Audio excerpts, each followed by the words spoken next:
Here's the key on this. Don't major in minor things.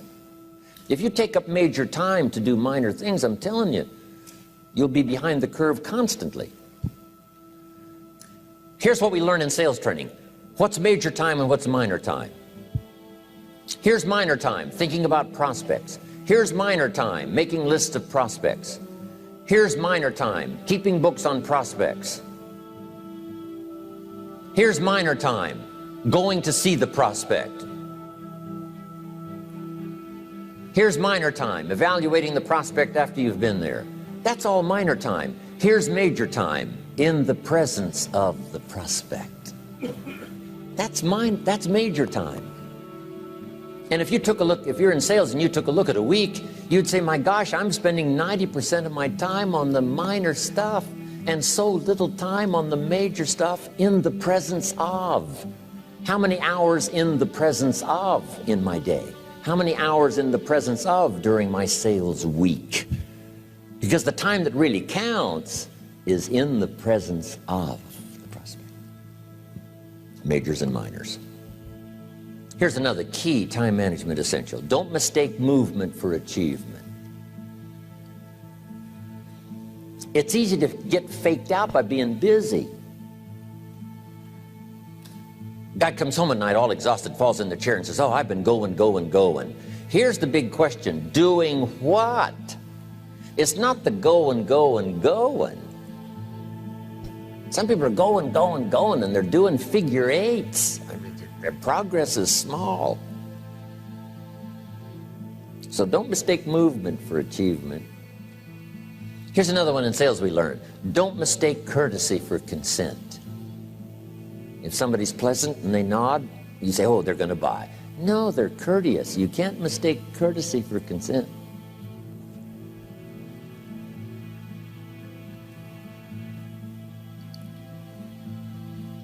Now here's a big one, concentration. I had to learn this. All those years ago, I'm in the shower trying to compose a letter. Found it turns out to be a strange letter. So here's what I learned to do. Save the work till you get to the office. Save the work till you get to the work. Don't try to get to the office on the way to work. On the way to work, enjoy the way. In the shower, enjoy the shower. Then go to work when you get to work. I found this to be helpful. Concentration. Here's another big one. Learn to say no. I'm telling you, in such a social society we have now, it's so easy to try to be a nice person, saying yes, yes, yes to everything. Find yourself overloaded. Now you got to call and make the, well, gosh, you know, all the time it takes to back out of something that you said yes to too quickly. Here's what might be better. I don't think so, but if that changes, I'll call you. Little things you can use not to overcommit yourself. My friend Ron Reynolds says, don't let your mouth overload your back.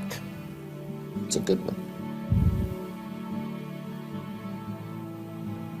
Now here's a big one on time management. When you work, work. When you play, play. Don't mix the two. Don't work at play. I used to take my family to the beach and I would bring my briefcase.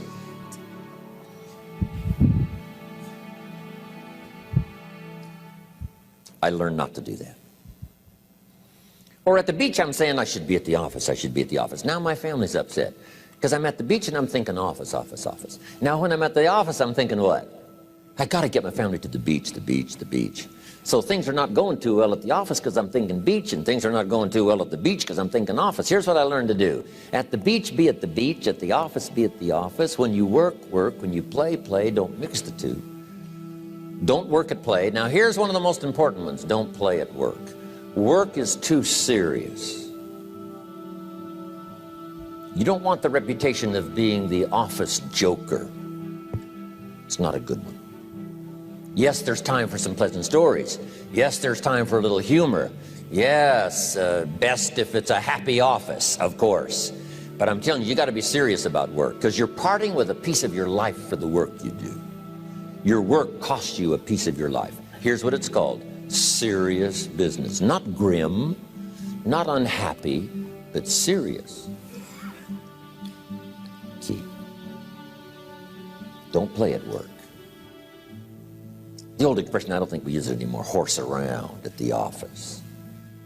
Play around, play jokes, play tricks. No place, not at the workplace. At the beach, yes. At the bar, yes. Somewhere else, not work. You got to treat work with all due conservative passion, because it's leading you to your future. Here's another key phrase: all work is good. You may not like your job, but if it's the stepping stones to get you to where you want to go, you got to appreciate your job. You don't have to have a passion for your job. Here's the ultimate passion: a passion for incredible success in every department of my life. That's the passion. But don't look down on some menial job you have to do to finally get you to where you want to go. No job is menial. No job is not, every job is noble. Training life for pay, making a contribution to society. Next, analyze how you are. And if you have some weaknesses, if you can't, doesn't seem like you can change, here's the key: get it covered. I used to keep promising myself I'd keep the books, keep the books, keep the books. Finally, I gave that up. And back then, it only took me an extra 50, 60 bucks a month for some accountant to keep the books. I said, no, I'm going to save the 50 bucks.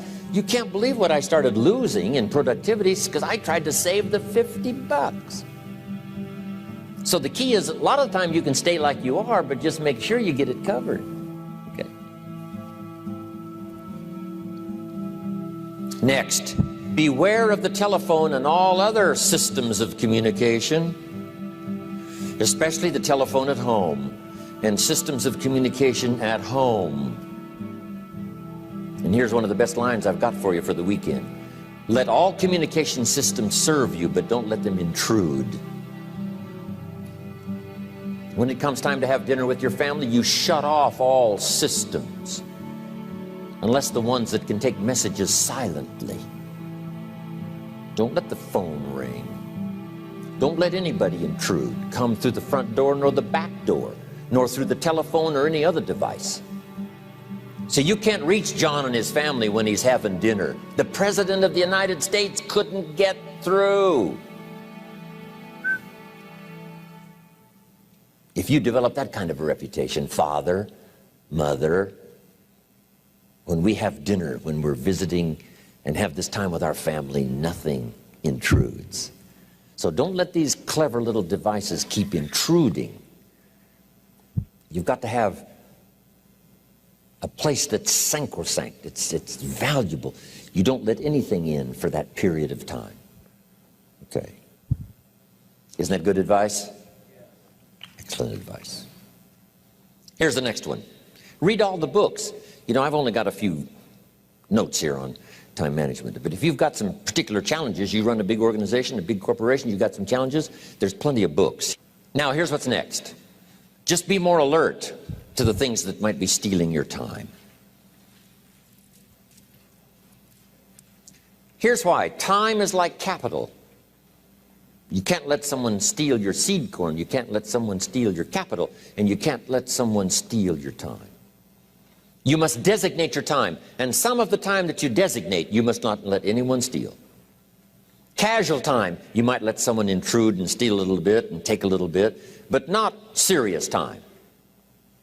Key. Next, one of the great time management savers is to learn to ask questions up front. Sometimes you talk to somebody for an hour, and then you ask questions and find out if you would have asked those questions up front, you could have saved yourself an hour. Asking questions up front helps you to get to the problem now. But if you just launch into some discourse, you might waste 30 minutes, waste an hour, when here's what you should have been talking about. After you finished an hour, you say, John, what's really the problem? He said, well, it's something personal. See, that's what you should have been talking about this whole hour. Key. Next, learn to think on paper. Now we're going to take a break. Some ways to think on paper. One, we've covered one. Solving problems. Take it out of your head and put it on paper. Another one is setting goals.